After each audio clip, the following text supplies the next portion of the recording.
Donc, bonjour tout le monde. Merci d'être avec nous pour cette séance sur les perspectives socio-géographiques concernant la diversification démographique des communautés francophones en situation minoritaire. Nous avons 4 présentations qui vont examiner des aspects distincts des nouvelles dynamiques sociales et géographiques en lien avec l'immigration en situation minoritaire. Nous allons commencer avec Brian Ray qui va nous présenter les résultats d'une analyse socio-spatiale des données du recensement pour les régions d'Ottawa, Gatineau et de Toronto. Brian, c'est à toi. Merci beaucoup. Vous voyez ma présentation? Bon, je vais laisser le diapo avec le résumé de la présentation et j'aimerais dire pour commencer que c'est un projet que j'ai fait avec mes collègues Louisa Verhonis et Monica Jezek. Et ma présentation, ma communication aujourd'hui examine juste une petite dimension ou une petite tranche de notre projet qui est beaucoup plus large en termes des objectifs. Le projet dans son ensemble examine la capacité des nouveaux immigrants francophones à vivre en français dans des régions métropolitaines telles que Ottawa, Gatineau et Toronto, ainsi que des villes plus petites comme Sudbury. Nous sommes particulièrement intéressés à examiner comment les francophones nés au Canada perçoivent les changements apportés par l'immigration dans leur communauté. Certaines recherches déjà faites auprès d'immigrants francophones indiquent une certaine frustration quant à la capacité de mener la vie quotidienne en français, ainsi que de travailler en français. De plus, une certaine expression de frustration dans les interactions avec les francophones nés au Canada. Mais dans cette présentation, nous utilisons les données du recensement de 2016 pour faire deux choses principalement. Pour décrire la diversité socio-économique des immigrants de l'expression française et des Canadiens français nés au Canada, et aussi d'examiner leur géographie résidentielle à Ottawa-Gatineau et d'examiner les caractéristiques socio-économiques des quartiers où chaque population est surreprésentée, sous-représentée ou égale à leur représentation dans la population de la région métropolitaine. Nos objectifs dans cette présentation, c'est de décrire la diversité sociale des immigrants et notre argument, c'est qu'une proportion importante d'immigrants francophones habitent dans les mêmes secteurs de la région que la population francophone canadienne, mais très souvent dans des quartiers moins favorisés. Les facteurs socio-économiques influencent les possibilités d'interaction entre les communautés linguistiques qui habitent cette région métropolitaine.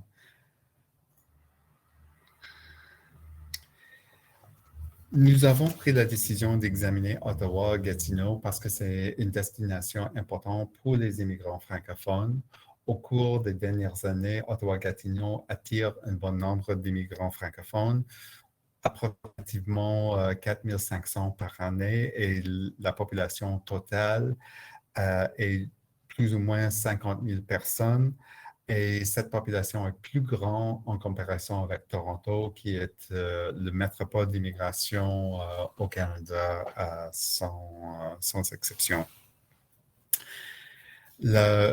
Aussi, à Ottawa-Gatineau, la population canadienne-française est importante dans les villes, mais celle de Gatineau est plus grande et concentrée dans plusieurs quartiers.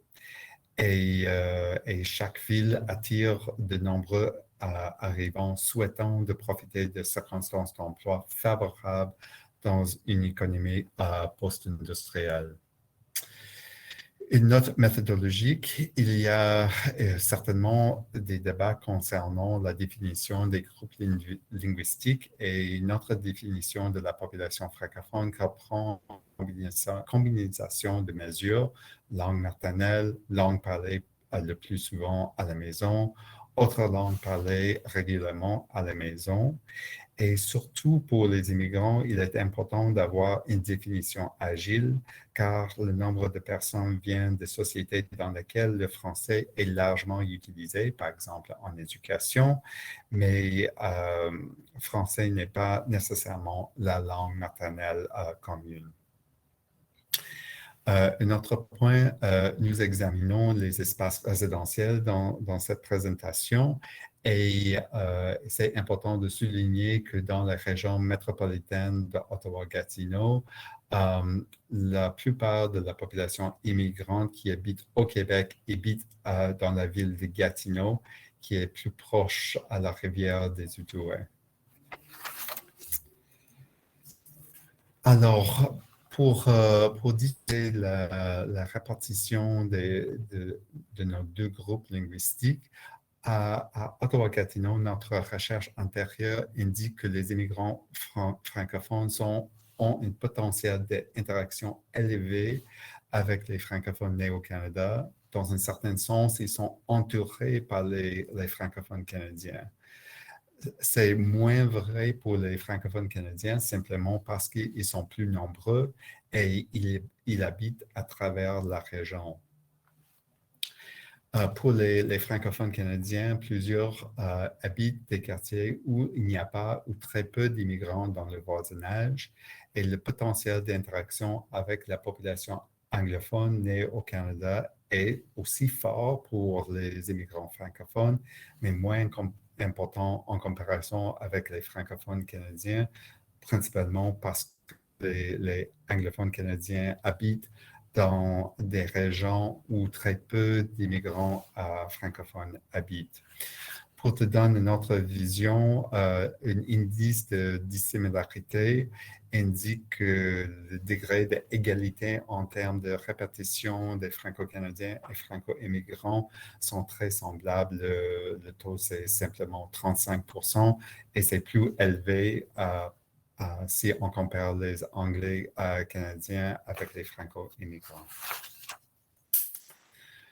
Alors, pour vous donner une vision de la répartition des populations, si on commence avec les francophones nés au Canada, on voit un bon nombre qui habitent à l'est de la ville d'Ottawa, à l'est de la rivière Rideau. Un très grand pourcentage de la population franco-canadienne habite au Québec et à l'est de la rivière de la Gatineau. Mais aussi, il y a un bon nombre qui habitent au centre-ville de Hull et vers Aylmer aussi. En comparaison, si on examine les francophones nés à l'étranger, il y a un bon nombre qui habitent vers le centre-ville d'Ottawa, dans le quartier Vanier, plus précisément, un certain nombre qui habitent dans les banlieues à l'est de la ville et certainement un bon nombre qui habitent dans le secteur Hull de Gatineau, la section la plus vieille de la ville de Gatineau, et aussi un bon nombre qui habitent à Aylmer, où il y a aussi une proportion de la population anglophone qui habite dans ce secteur de Gatineau aussi. Alors, juste pour vous donner une image le statut socio-économique de la population francophone immigrante, une proportion importante de cette population a un revenu faible en comparaison avec les autres deux grands groupes linguistiques dans la région. Et certainement, les Canadiens anglais sont mieux nantis. Le pourcentage des Canadiens anglais qui ont un revenu de ménage en plus de 120 000 $ et 30% en comparaison avec les ménages francophones nés au Canada ou étrangers qui sont sur 21%. Et aussi, en termes d'éducation, la population canadienne-française, pour le pourcentage de la population qui atteint un diplôme postsecondaire, c'est seulement 21% pour les Canadiens français et 42% pour les immigrants francophones. Alors, comment cela se traduit dans les quartiers où vivent les gens? Alors, la première chose que nous avons fait, c'était la calculation de la représentation relative de chaque groupe dans chaque secteur de recensement ou quartier de la ville. Alors, nous avons utilisé un quotidien de localisation et nous avons pris la décision de classifier des quartiers selon si le groupe est sous-représenté, égal ou surreprésenté en termes dans chaque quartier. Nous avons aussi utilisé 6 indicateurs pour classifier les quartiers selon les caractéristiques des quartiers. Et nous avons 2 indicateurs en termes de revenus, indicateurs en termes de logement et 2 indicateurs en termes de taux d'activité sur le marché du travail et aussi un indicateur en termes des études postsecondaires ou éducation. Et l'interprétation, c'est par exemple avec le revenu médian. Une revenu médiane inférieure à la RMR fait référence à la proportion de la population de chaque groupe qui vit des secteurs de recensement où le revenu médian est inférieur au revenu médian de la RMR. Et pour le taux de faible revenu, ça désigne la proportion de la population vivant dans les secteurs de recensement où le taux de faible revenu dépasse le taux de faible revenu de la RMR. Alors, ce que nous avons fait, c'est de créer des indicateurs pour des secteurs de recensement et indique le pourcentage de chaque groupe qui a une certaine caractéristique selon leur sous- ou surreprésentation. Et dans cette présentation, moi, je vais parler simplement d'une surreprésentation des quartiers où, par exemple, pour les immigrants francophones, ils sont surreprésentés. Alors, quand on regarde, par exemple, le revenu médian et les quartiers où il y a une surreprésentation de la population francophone, 70% des francophones immigrants qui habitent dans un quartier de surreprésentation habitent dans un quartier où le revenu médian est inférieur à celle de la RMR. Et on peut examiner aussi le taux de faible revenu, par exemple.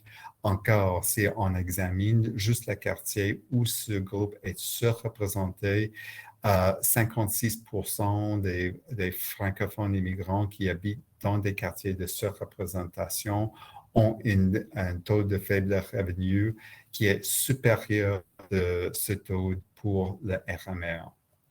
Et en comparaison, on peut comparer avec les francophones nés au Canada et on voit que plus ou moins les francophones nés au Canada, quand ils habitent dans une situation de surreprésentation, moins de la population francophone née au Canada habite dans des quartiers avec des caractéristiques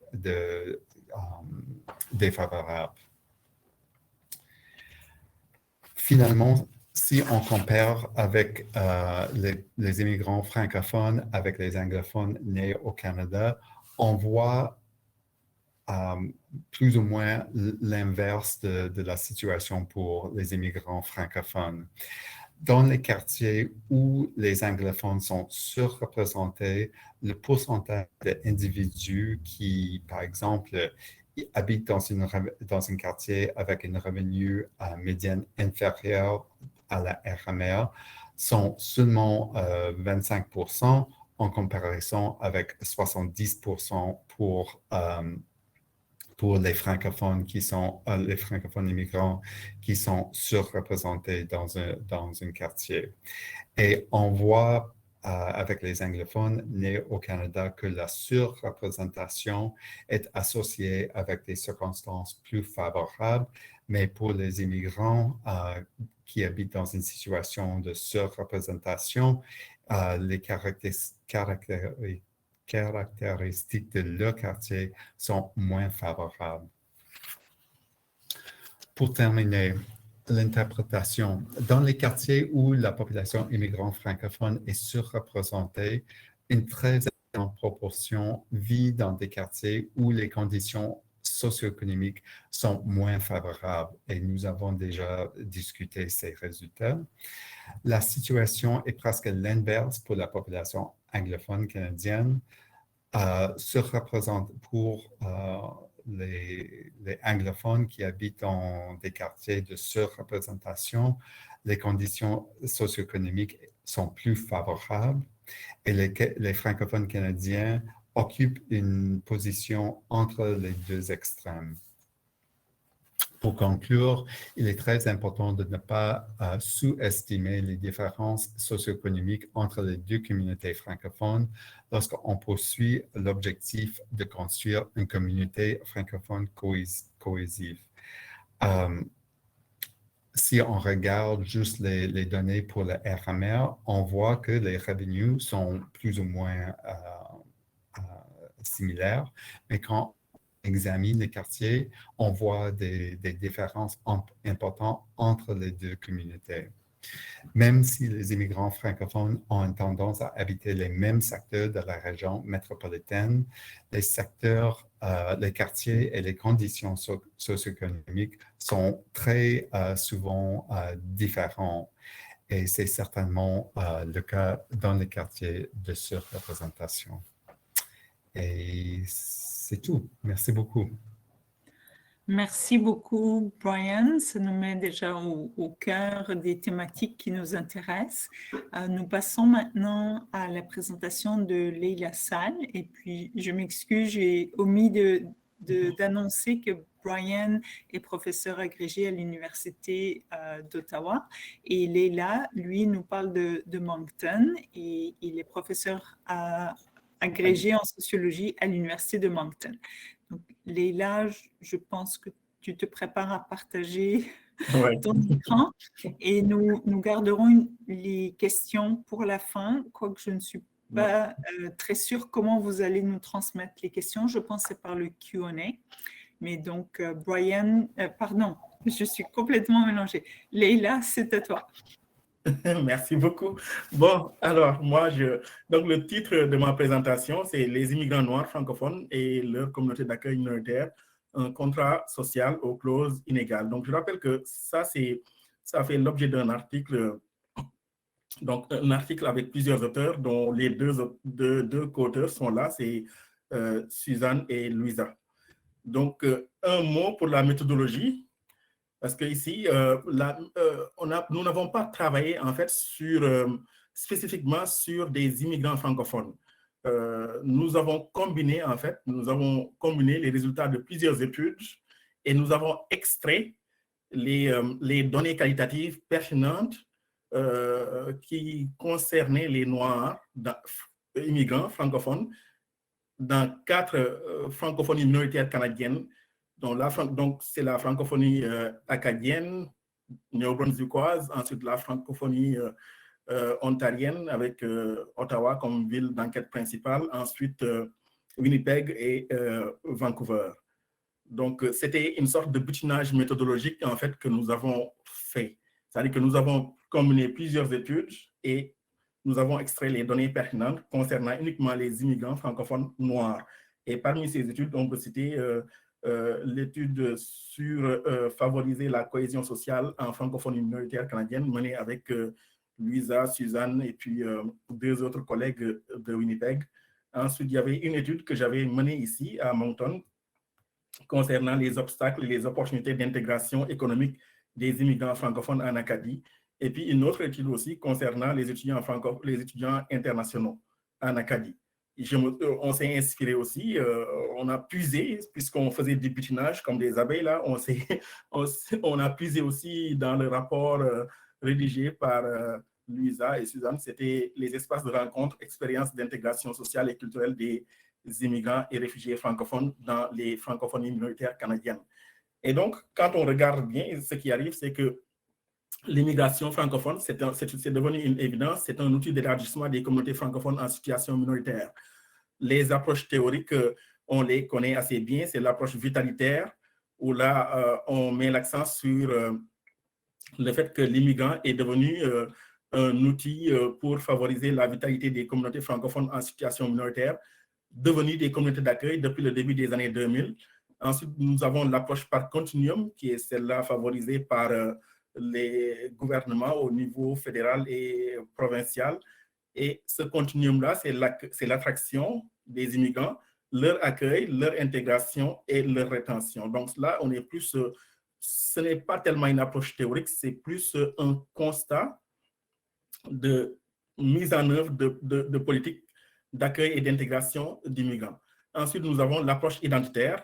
L'approche identitaire, c'est quoi? C'est que ici, on met l'accent sur les ambivalences entre une identité qui est plus ou moins ethnique des francophonies minoritaires, qui ont tendance à vouloir se reproduire à l'identique, mais en même temps, elles ont cette ambivalence-là parce qu'elles veulent s'ouvrir à l'immigration, elles veulent devenir des communautés d'accueil, elles veulent devenir aussi des communautés, des nations, non pas ethniques, mais civiques, donc inclusives.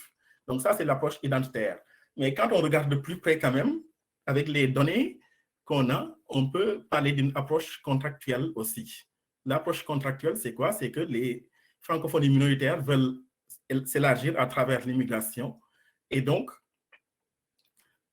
elles ont théoriquement conclu un contrat avec les immigrants. Le contrat social qu'elles ont conclu avec les immigrants, c'est un contrat social qui n'est pas écrit, avec des clauses signées devant avocats, devant témoins. Mais quand on regarde quand même la littérature, ce dont on se rend compte, c'est qu'il y a des bouts de ces clauses contractuelles qui sont présents dans la littérature et dans les discours aussi des militants et des élites et des organismes francophones.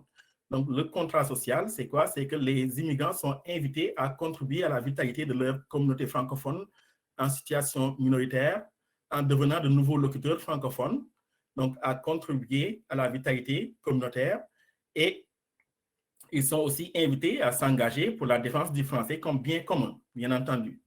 Et donc,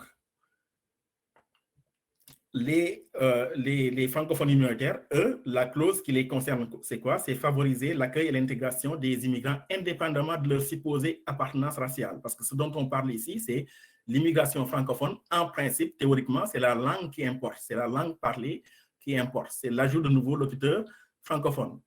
Et ces francophonies minoritaires, implicitement, en devenant des communautés d'accueil d'immigrants francophones, elles sont invitées aussi à se désethniciser, à se décatégoriser pour mieux accueillir et intégrer l'autre. Donc, quand on avance un peu, on peut voir quand même que ce contrat a des caractéristiques. Donc, d'abord, il est tacite, mais il est bien réel, ce contrat-là. Ce n'est pas un contrat du genre Rousseau, on était dans du genre Hobbes, si vous voulez, ou Rousseau, on était dans l'état de nature, et puis les gens ont voulu vivre dans une société civilisée, se sont mis à raisonner et puis à dire que finalement, il nous faut une autorité, etc. Donc ça, c'est un contrat social peut-être mythique, mais là, le contrat social auquel on a affaire, il est certes tacite, mais il est bien réel. Et donc, on peut le voir même à propos, à travers les propos des immigrants. Donc ici, vous avez les propos d'une immigrante de l'Afrique subsaharienne, originaire de l'Afrique de l'Ouest, plutôt de l'Afrique subsaharienne, si vous voulez, et puis c'était à Moncton, à travers un groupe de discussion. Ce qu'elle disait, c'est que je pense que si on va chercher des immigrants francophones, ces gens-là arrivent, puis prennent la décision d'envoyer leurs enfants dans les écoles francophones. Je me dis qu'il y a quelque chose qui ne va pas. Donc, vous voyez que ce contrat social, il est tacite, mais il est bien présent dans la tête des immigrants. Et donc, ce contrat aussi, une autre de ses caractéristiques, c'est son caractère inégalitaire et asymétrique. C'est-à-dire que les francophonies minoritaires sont censées favoriser l'intégration des immigrants racisés ou non, mais il n'y a pas de reddition de compte. C'est-à-dire que ce sont des francophonies minoritaires qui sont devenues des communautés d'accueil, mais sans contrat de performance.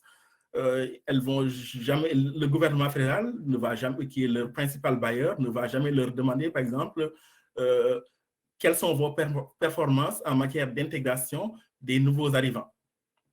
Donc, ce qui arrive, c'est qu'elles n'ont jamais pensé même à mettre en place des politiques antiracistes, voire antidiscriminatoires, même dans les secteurs du marché du travail qu'elles contrôlent, soit l'éducation et la santé. Et donc, au Canada et dans les CFM en général, on peut remarquer que l'intégration, c'est une responsabilité individuelle. Et c'est ce qui se passe aussi dans les communautés francophones en situation minoritaire. Et les immigrants ne sont pas dupes. Souvent, c'est sur leurs épaules que repose en fait l'adaptation et l'intégration, notamment à travers l'injonction au bénévolat, l'injonction au réseautage, l'injonction aussi à constamment réviser son CV, etc. Et donc, c'est un contrat social qui exclut. Pourquoi? Parce qu'il y a un échec de la décatégorisation et nos données qui sont assez récentes nous l'ont montré. Donc ici, vous avez un immigrant qui dit qu'il faut constamment se battre pour être accepté. Donc, c'est un immigrant originaire de l'Afrique de l'Ouest et c'était à Winnipeg. Et donc, là, ces propos montrent bien que même si on parle d'immigrants francophones, même si on parle de constituer une communauté qui est désethnicisée, qui est décatégorisée, une francophonie décatégorisée. Je rappelle que la décatégorisation aussi, symboliquement du moins, c'est une réalité parce que les organismes porte-parole des francophonies minoritaires ont changé de nom pour se décatégoriser et pour devenir plus inclusifs. Si on prend le cas de l'Acadie, avant, c'était la Société des Acadiens du Nouveau-Brunswick qui était le principal organisme porte-parole. Maintenant, c'est devenu la Société de l'Acadie du Nouveau-Brunswick. Même à l'île du Prince-Édouard aussi, c'est pareil. Donc, dans d'autres francophonies minoritaires aussi, ça a été le cas. Et ici, on peut voir un immigrant de Moncton qui dit que toutes les institutions en tant que telles, que ce soit les écoles, l'université, la SANB, sont des institutions qui ont beaucoup de travail à faire parce que ce sont des institutions qui travaillent pour l'ancienne Acadie et non pour les néo-acadiens. Donc, c'est l'ancienne Acadie où la représentation internationale n'est pas encore très impliquée. Et je vais passer ici. Donc, ce qui arrive, c'est que ce contrat, pourquoi il a échoué, c'est qu'il y a trop de concentration de pouvoir aux mains des francophones de souche. J'aime pas le terme souche, mais il faut l'utiliser ici. Et donc, ici, vous avez un immigrant de l'Afrique centrale. Donc, c'était à Ottawa, c'est le groupe de discussion d'Ottawa animé par Louisa Véronis. Donc, qui disait qu'il y a deux francophonies, qu'on le veuille ou non. Donc, la francophonie qui appartient aux propriétaires et la francophonie des clients. Nous sommes traités comme des clients, nous ne sommes pas traités comme faisant partie de cette francophonie-là, etc. Et donc, il y a un non-respect des clauses contractuelles. Le non-respect des clauses contractuelles, c'est que on a affaire à des francophonies qui sont hiérarchisées. Il y a une identité ethnique qui est forte, qui est là, qui est présente, notamment si on prend le cas de l'Acadie. L'Acadie, c'est la francophonie où l'ethnicité ou le nationalisme ethnique demeure encore l'une des plus fortes si on la compare aux autres francophonies minoritaires canadiennes. Et à l'autre extrême, on a peut-être une francophonie où l'identité ethnique ou le nationalisme ethnique est moins présent.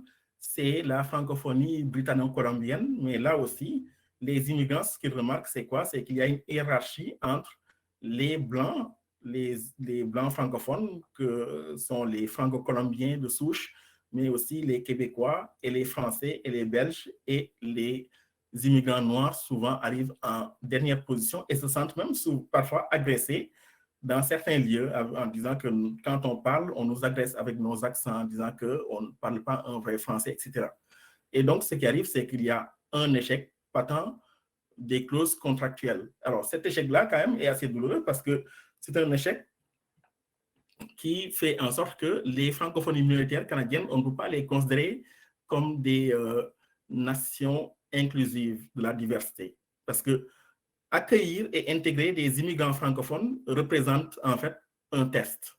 Pourquoi c'est un test? Parce que tout le monde sait qu'il historiquement parlant, les immigrants noirs, les Noirs ont été ou représentent l'une des races les plus discriminées au monde du point de vue historique, mais aussi contemporain, dans l'histoire contemporaine. Et donc, ce qui arrive, c'est que si les francophones minoritaires avaient réussi à les intégrer, à les accueillir, à les intégrer, à les inclure dans leur communauté, ça aurait été une belle réussite pour elles parce qu'elles auraient prouvé qu'elles sont devenues de vraies communautés d'accueil. Tel n'est pas le cas. Et donc, ce qu'on remarque, malheureusement, ce sont des discriminations. Et ces discriminations-là, on est allé les prouver dans les secteurs du marché du travail qui sont contrôlés par les francophonies minoritaires. C'est l'éducation et la santé, par exemple. Ici, vous avez un immigrant d'Ottawa, originaire de l'Afrique subsaharienne, qui dit que dans les écoles, malgré la présence massive de nos enfants, nos professionnels enseignants ne sont pas pris. Nos enfants n'ont pas de modèle. Alors que ces enfants-là est-ce que ces enfants vont s'intéresser à la francophonie de demain? Dans le domaine de la santé, là aussi, ce qu'on a remarqué, c'est que les discriminations, c'est par palier. Par palier, pourquoi? Parce que si on prend, par exemple, les formations en sciences infirmières et en soins en auxiliaires infirmiers, et ce qui arrive, c'est que c'est au niveau des stages même que les étudiants internationaux noirs sont souvent éliminés. Éliminés pour des raisons souvent arbitraires, hein, du genre vous n'êtes pas sécuritaire avec le patient. Alors même que les données qu'on a montrent que ce sont des étudiants, souvent, pas tous, hein, mais souvent, ce sont les étudiants qui ont été éliminés dès le stage, on les fait échouer dès les stages et donc ils ne peuvent pas réussir à avoir leur diplôme. Ce sont des étudiants qui sont extrêmement brillants dans les cours théoriques et c'est lors des stages qu'on les fait échouer. Pourquoi? Parce que lors des stages, il y a la dimension interactionnelle qui joue un rôle fondamental. C'est-à-dire que si ça ne clique pas entre les étudiants internationaux et les formatrices ou formateurs, ça ne peut pas marcher. Et donc, notre étude, surtout à Moncton, avait démontré que souvent, ça ne clique jamais avec les étudiants internationaux. Ou bien, si ça clique, c'est que ce qui clique, ça représente l'exception. Par exemple, à Moncton, on avait démontré dans une étude qui est utilisée dans cet article-là, c'est qu'au départ, on a une trentaine d'étudiants internationaux en sciences infirmières et finalement, ils se retrouvent à 3 ou à 4. Et même parmi ces 3 ou ces 4-là, souvent, quand ils réussissent, c'est dans les hôpitaux, souvent, qu'ils sont discriminés par leurs collègues. Donc, voilà ce que j'avais à dire. Je vais arrêter le partage. Donc, en gros, le contrat, il est là. Il est tacite, mais c'est un contrat dont les termes n'ont pas été respectés par les francophonies minoritaires qui sont devenues des communautés d'accueil. Merci beaucoup. Okay. Donc, changement de plan. On va procéder avec la présentation de Suzanne. Donc, bonjour. Je vous présente aujourd'hui notre présentation sur les communautés francophones et leur pouvoir de rétention. Quelles leçons peut-on retenir? Donc, la loi sur l'immigration et la protection des réfugiés a pour objectif, entre autres, de favoriser le développement des collectivités de langues officielles minoritaires au Canada. Et le plan d'action pour les langues officielles 2018 à 2023, Investir dans notre avenir, vient réaffirmer les engagements du gouvernement fédéral à parfaire le parcours d'intégration francophone en mettant l'accent sur le principe par et pour. Cependant, la recherche existante suggère qu'il est nécessaire de créer plus de connexions et de renforcer les liens entre les immigrants et les communautés d'accueil. En raison de leur contexte minoritaire, les communautés francophones en situation minoritaire, ou les CFSM, doivent assurer la cohésion de la communauté tout en intégrant la diversité. Il y a des enjeux et des politiques en lien avec la régionalisation de l'immigration au Canada, ce qui est particulièrement important pour les CFSM vu qu'elles sont dispersées à travers le pays et sont souvent petites et parfois isolées. Donc, dans cette présentation, notre objectif est de montrer comment les CFSM peuvent servir comme un levier influent pour retenir les immigrants dans les petites villes et les villes de taille moyenne en particulier. Donc, dans ce sens, nous aimerions mettre la lumière sur le rôle des CFSM et en particulier les avantages ou les caractéristiques qu'elles offrent qui peuvent devenir des facteurs de rétention. Si les gens qui ne présentent pas présentement peuvent se mettre sur mute aussi, ça va réduire le son un peu. Merci. Donc, des rapports récents décrivent les stratégies régionales de promotion de l'immigration francophone, tandis que d'autres mettent en évidence les défis et les priorités régionales du point de vue des communautés elles-mêmes. La cohésion communautaire, également appelée cohésion sociale, est généralement utilisée pour désigner la notion de bonne entente entre individus dans une même localité. Un élément clé de la cohésion communautaire est l'intégration, c'est-à-dire les facteurs spécifiques qui permettent aux nouveaux arrivants et aux résidents existants de s'adapter les uns aux autres. Donc, une communauté intégrée et cohésive repose sur 3 fondements. Des personnes d'horizons différents ayant des opportunités de vie similaires, des personnes qui connaissent leurs droits et leurs responsabilités, et des personnes se faisant confiance en faisant aussi confiance aux institutions locales pour agir équitablement. De plus, il existe 3 façons de bâtir une communauté cohésive à travers une vision future partagée et un sentiment d'appartenance, une focalisation sur, j'ai perdu ma place un peu.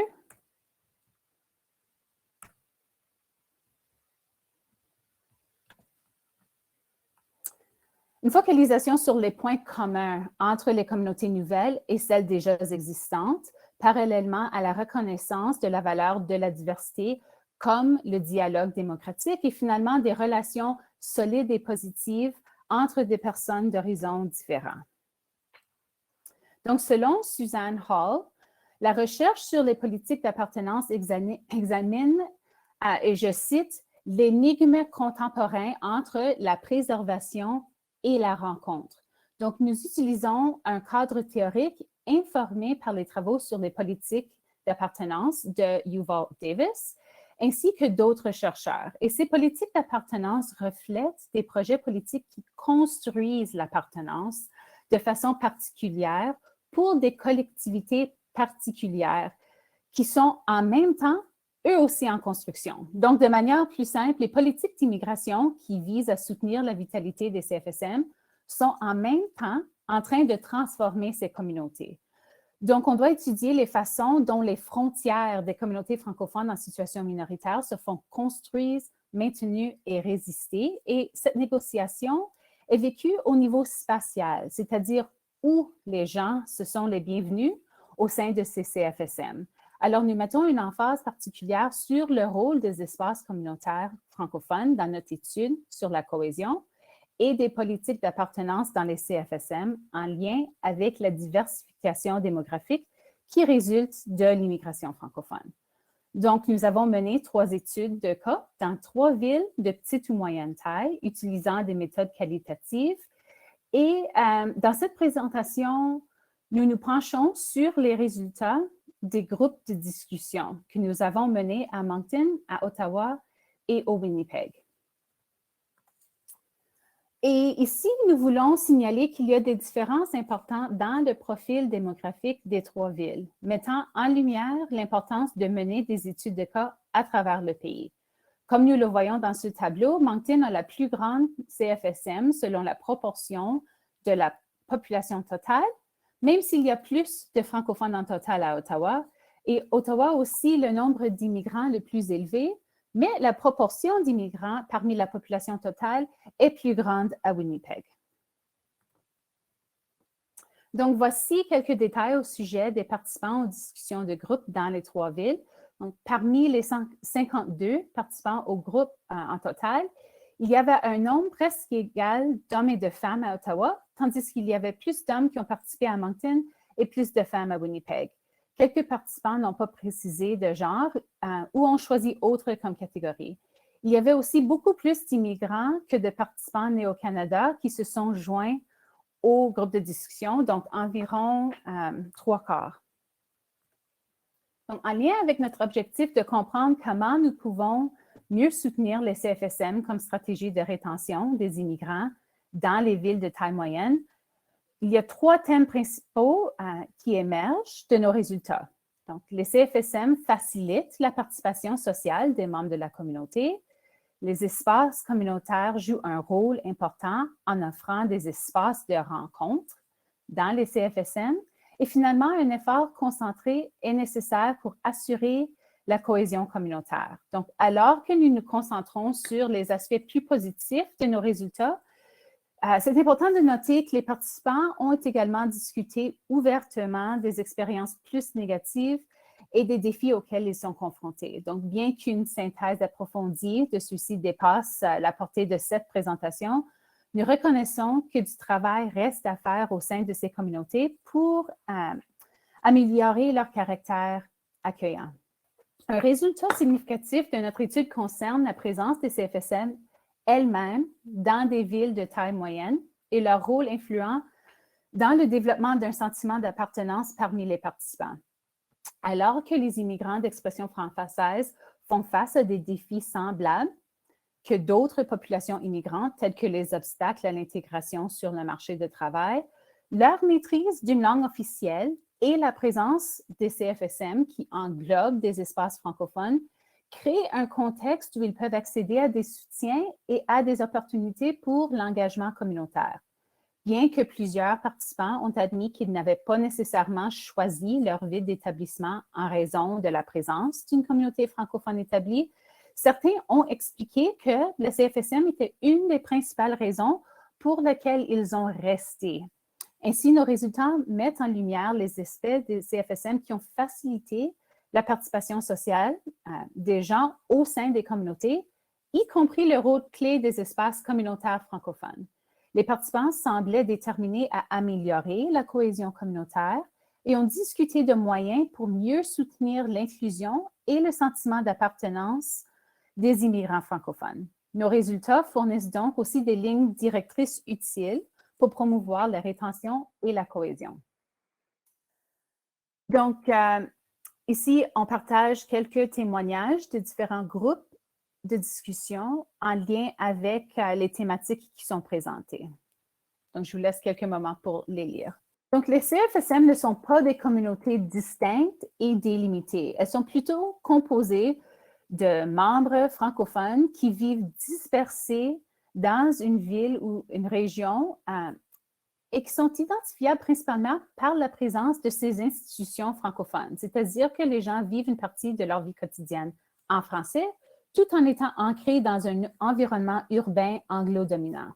Donc, les participants ont décrit plusieurs types d'espaces communautaires qui, selon eux, facilitent la participation sociale, tout en contribuant au sentiment d'appartenance au sein de la CFSM, notamment les lieux de travail, les institutions éducationnelles, les organismes et les associations communautaires et les lieux de culte.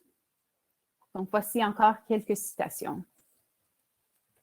Dans le cadre des discussions, les participants ont partagé leurs propres expériences de vie au sein de la CFSM et ce qu'ils pensaient être important pour soutenir leur participation au sein de la communauté. Ils ont reconnu les défis variés, complexes et continus auxquels les CFSM et leurs membres ont été confrontés, mais ils ont également discuté de ce qu'ils jugeaient nécessaire pour faire avancer leur communauté de manière positive. Ces conversations ont fourni des informations importantes que les CFSM devraient prendre en considération lorsqu'ils visent à soutenir la rétention des immigrants et ainsi que la cohésion communautaire. Donc, faisant écho au principe de la rue à double sens de l'intégration des immigrants partagé par le gouvernement fédéral, les participants ont parlé de l'importance de développer une compréhension mutuelle entre les membres de la communauté, que si les immigrants arrivant dans les CFSM devaient se familiariser avec comment les choses fonctionnaient dans la communauté, il était tout aussi important que les membres établis de la communauté apprennent à connaître les nouveaux arrivants. Pourtant, les participants ont poursuivi en expliquant que le simple fait de se connaître ne suffisait pas en soi. Au contraire, en construisant une compréhension mutuelle, cela pourrait soutenir davantage d'efforts à la base, c'est-à-dire un projet de société travaillant pour le bien de la CFSM dans son ensemble. En fin de compte, il semblait y avoir de l'espoir que l'identité de la communauté puisse être redéfinie grâce à des efforts collectifs et concertés pour travailler ensemble et de faire des CFSM un chez-soi pour tous les membres de la communauté. Donc, nos résultats illustrent les manières concrètes dont la politique d'appartenance façonne les interactions dans les CFSM, y compris au sein des espaces communautaires. Ces espaces agissent comme des micro-publics, pour citer Amine de 2002, où les différences sont négociées au sein des interactions sociales quotidiennes. Donc, les CFSM produisent des espaces de rencontre parmi les divers aspects identitaires qui caractérisent la francophonie canadienne multiculturelle. Donc, en incluant divers membres de la communauté dans notre étude, qu'ils soient nés au Canada ou immigrés au Canada, nos résultats reflètent les appels de la littérature à considérer l'intersectionnalité dans les études sur l'immigration et l'appartenance. Les espaces communautaires francophones créent des lieux d'inclusion, mais aussi des frontières au sein des CFSM où la langue peut servir de pont entre les membres de la communauté diverse.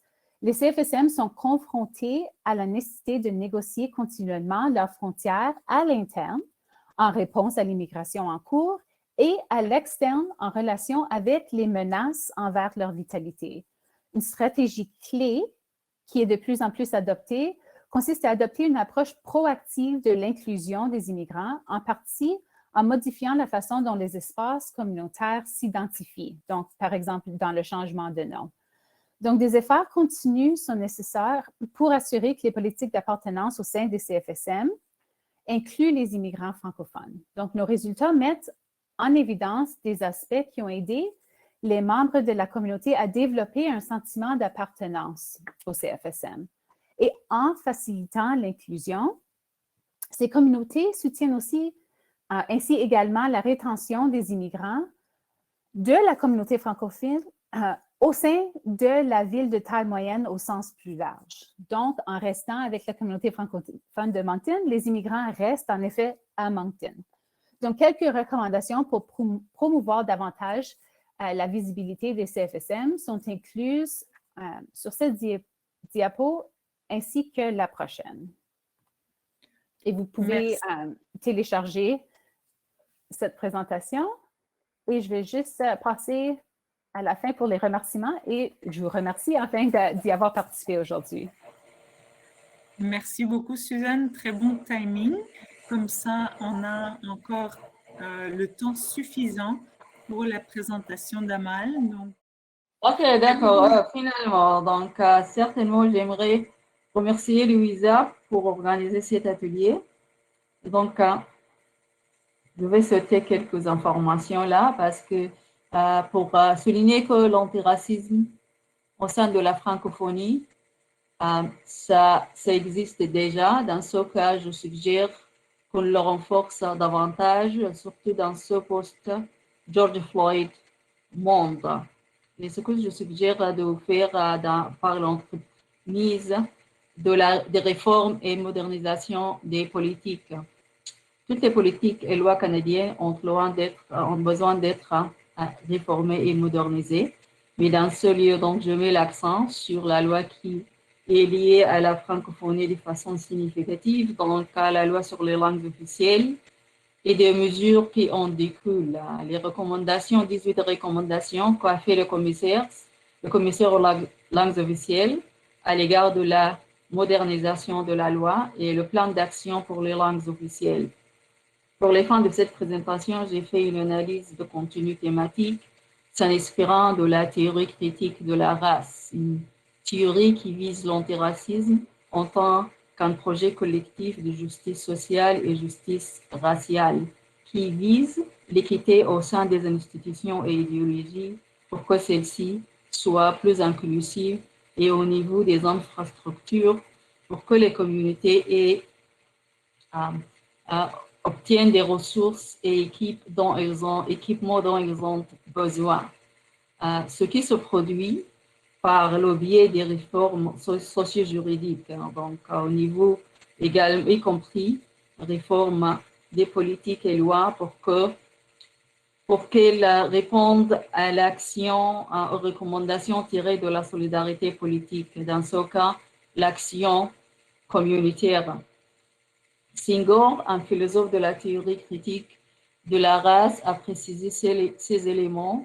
Au niveau de l'idéologie, suggéra un croisement entre la francophonie et l'antiracisme, ce qui s'observe également au niveau de l'action de la solidarité politique, dans le cadre, par exemple, du côté francophone des mouvements Black Lives Matter et l'action communautaire des organismes francophones tels que la GEFAS en Alberta et Canora à Toronto, des organismes qui misent sur l'antiracisme au sein de la francophonie. Il faut reconnaître que les trois mesures en question, la loi sur les langues officielles, la recommandation de commissaire et le plan d'action, n'ignorent pas l'antiracisme complètement, car ils font référence à ce que j'appelle l'antiracisme indirect. Donc un discours égalitaire, mais un discours qui ne souligne pas le racisme et l'antiracisme, ni des règlements objectifs antiracistes de façon explicite.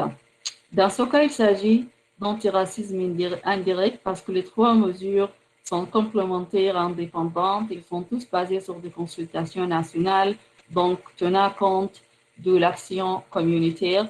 Et leur thématique révèle l'épanouissement et l'inclusion identitaire des francophones en tant qu'un contrat social, une thématique qui a été aussi soulignée dans d'autres présentations, un contrat social pour le présent et l'avenir. À titre d'exemple, dans le cas du projet des langues, de la modernisation des langues officielles, donc les 6 principes directeurs de la loi reconnaissent l'importance des langues officielles ainsi que l'inclusion au sein des institutions pour que les communautés, encore une fois, aient des ressources et équipements dont ils ont besoin.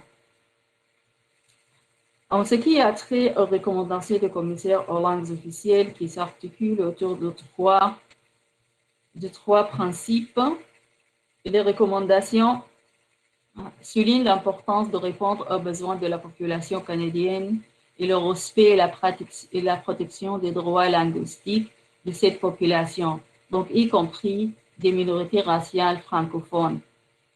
Pour ce qui est du plan d'action pour les langues officielles, qui met en lumière 3 piliers, le plan souligne le développement économique et l'accès aux services, donc y compris au système éducatif.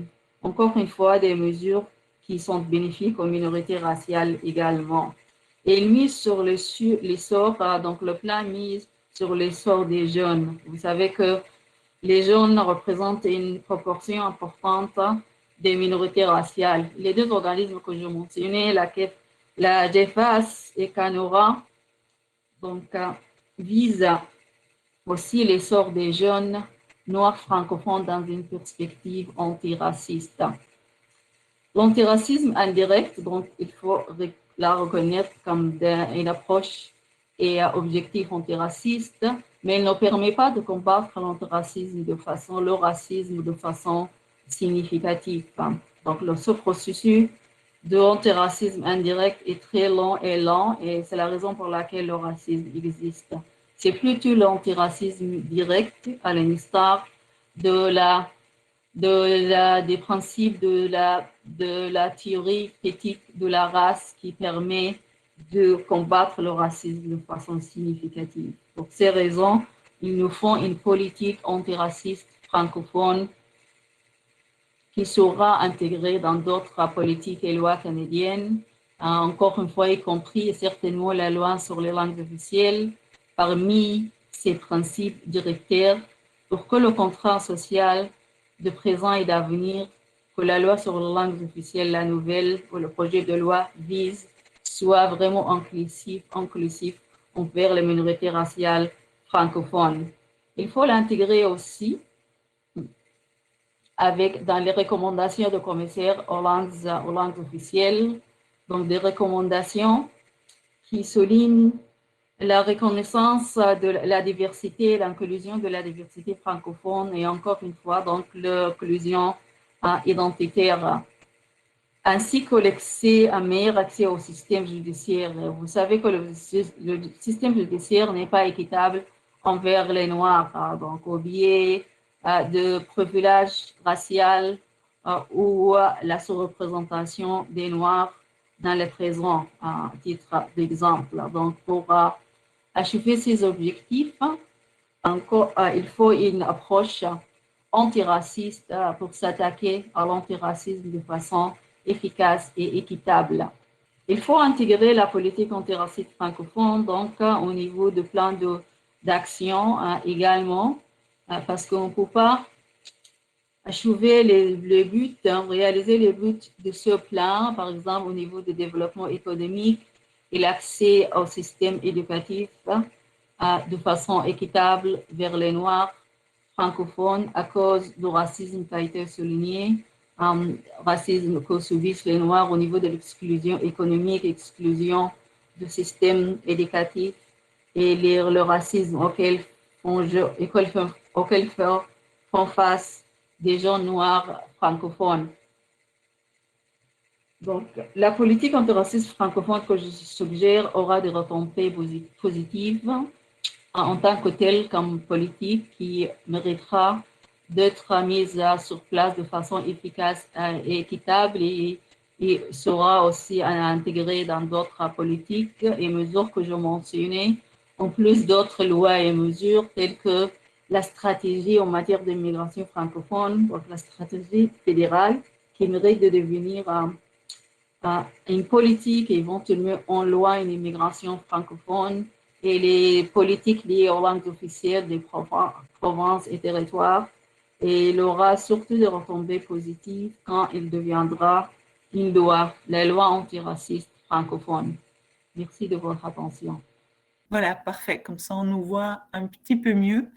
Il s'avère qu'en fait, moi, je ne vois pas les questions. Je ne sais pas si vous voyez, si l'on reçoit des questions, mais on peut commencer peut-être si les uns les autres, vous avez des questions par rapport à vos présentations respectives. C'est à Amal. Est-ce que, je ne sais pas, quelle forme devrait prendre la lutte antiraciste, surtout au niveau juridique, j'entends, parce que ce qui arrive, c'est que les communautés francophones en situation minoritaire n'ont pas le pouvoir de légiférer quoi que ce soit. C'est-à-dire que ce sont les provinces qui légifèrent, mais aussi le gouvernement fédéral. Donc, quel rôle ces francophonies minoritaires devraient-elles endosser, ou en tout cas, quelle posture elles devraient endosser si elles veulent se déracialiser et mettre en place des politiques antiracistes qui s'appuient sur le droit, par exemple? Ok, merci. Moi, je ne dirais pas que les communautés francophones n'ont pas le pouvoir. Je dirais que, comme je soulignais, le projet, la théorie critique de la race envisage l'antiracisme comme un projet collectif. Donc, quand il s'agit de projet collectif, il y a l'action communautaire, il y a l'action qu'on peut appeler intellectuelle, comme SOPANEL, par exemple. Donc, il y a un pouvoir qui est partagé à tous les niveaux. Donc, la responsabilité se trouve aussi à tous les niveaux sociaux, macro, micro et méso entre les deux.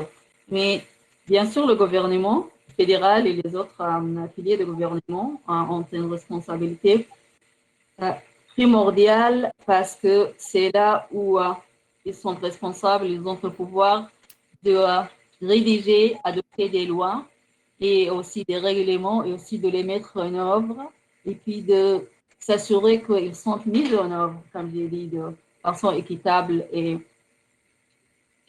efficace. Donc, l'antiracisme, comme vous le savez, c'est tout un projet. Il y a le côté politique, social, intellectuel, juridique, tout ça. Moi, je souligne le côté juridique.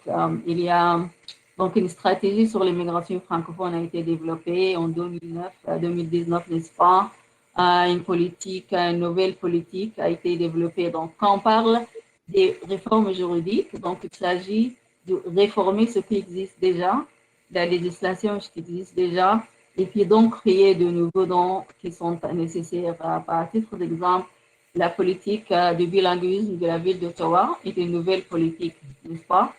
Donc, c'est au niveau du gouvernement, donc c'est le gouvernement qui a le pouvoir donc d'adopter les politiques et nous, ensemble, nous devrons s'assurer qu'elles sont mises en œuvre de façon efficace. Et puis, il y a aussi le suivi, le côté du suivi que ne se fait pas au Ottawa, au Canada, en fait. Pas seulement uniquement au niveau de la loi des politiques francophones, mais des politiques canadiennes, la politique de la présence sur le multiculturalisme, par exemple. Donc, le côté juridique dont le gouvernement fédéral au Canada devrait vraiment, que devrait miser, c'est le suivi pour s'assurer que les politiques sont encore mises sur place comme il faut. Merci. Et nous avons, merci Amal, c'est super. Et nous avons aussi 2 questions maintenant dans la section questions-réponses. Donc, je vais lire les 2 questions à haute voix. Il nous reste seulement 2 minutes pour notre atelier, mais peut-être qu'on pourrait juste brièvement répondre. C'est des questions de la part de LM de IRCC. Donc, comment vous voyez le rôle de la société d'accueil en termes de cette route à 2 voies? Et la deuxième question, dans vos recherches, avez-vous senti que ce genre de racisme dans certaines communautés francophones plus présent que d'autres? Comment vous l'expliqueriez? Et donc, moi, brièvement, ce que je dirais, c'est que cette route à 2 voies, il y avait plusieurs gens qui parlaient de l'importance de se connaître. Donc, ce n'était pas juste à des immigrants de connaître l'histoire du Canada et de la francophonie du Canada, mais que les gens qui sont nés, qui ont grandi au Canada connaissent aussi davantage la francophonie internationale et globale et qu'on apprend des philosophes africains dans nos cours universitaires, qu'on apprend l'histoire de différents pays dans nos écoles, qu'on apprend vraiment à se connaître comme individu, mais aussi de connaître un peu, d'avoir un aperçu plus global de la francophonie au lieu de strictement national. Donc, c'était juste une suggestion parmi d'autres. Et je dirais qu'il y avait des différences dans le racisme, mais aussi on a pris vraiment cette approche intersectionnelle où il y avait des différences non seulement en lien avec les expériences de racisme, mais avec, disons, le niveau socio-économique, etc. Qu'on voyait des séparations à Vancouver avec, et on n'en a pas parlé lors de cet atelier, mais ça faisait partie de l'étude aussi, avec le niveau du coût de la vie, qu'il y a vraiment une séparation dans le Grand Vancouver de ceux avec des taux socio-économiques plus élevés et moins élevés. Donc, ça crée des divisions qui sont souvent racisées à la fin. Donc, je ne sais pas, dans les 30 secondes qui restent, s'il y en a d'autres qui aimeraient ajouter à ces questions. Oui, mais la seule chose que j'aimerais ajouter par rapport à cette route à 2 voies, mais moi, je me dirais que ce sont les communautés d'accueil en situation minoritaire qui devraient remplir leur part du contrat. Parce que les immigrants, par définition, je veux dire, ils ne sont pas hostiles à l'intégration. Au contraire, tout ce qu'ils demandent, c'est de s'intégrer, c'est de vivre normalement, d'avoir accès aux mêmes opportunités, aux mêmes ressources que les communautés d'accueil. Et c'est aussi d'avoir une intégration sociale qui leur permettrait un accès aux espaces sociaux de leur communauté d'accueil. Ils ne s'isolent généralement pas, ils vont vers l'autre, ils veulent vivre le plus normalement possible. Maintenant, c'est aux communautés d'accueil de faire aussi, de remplir leur part du contrat en faisant en sorte que l'accueil ne soit pas un accueil symbolique, que ce soit un vrai accueil et pas seulement au niveau symbolique du genre on a changé de nom, on se désédmise, on vous accueille, alors que dans les faits, on remarque que les immigrants en général sont poussés dans des secteurs du marché du travail où ils n'ont pas accès à des emplois de qualité, par exemple. Merci, Louisa et les participants. Suzanne Lee O'Brien. Fini? Excusez-moi, mon Internet est très instable. Je vous perds à tout bout de champ. Donc, oui, j'étais plus concernée par la qualité de l'interaction que les questions. Je m'excuse. Donc, si quelqu'un veut prendre la relève, Brian, Amal, sentez-vous à l'aise de le faire. Donc, si les gens peuvent nous entendre, merci beaucoup d'être venus et peut-être qu'on pourrait se parler par le chat privé si vous avez des questions davantage.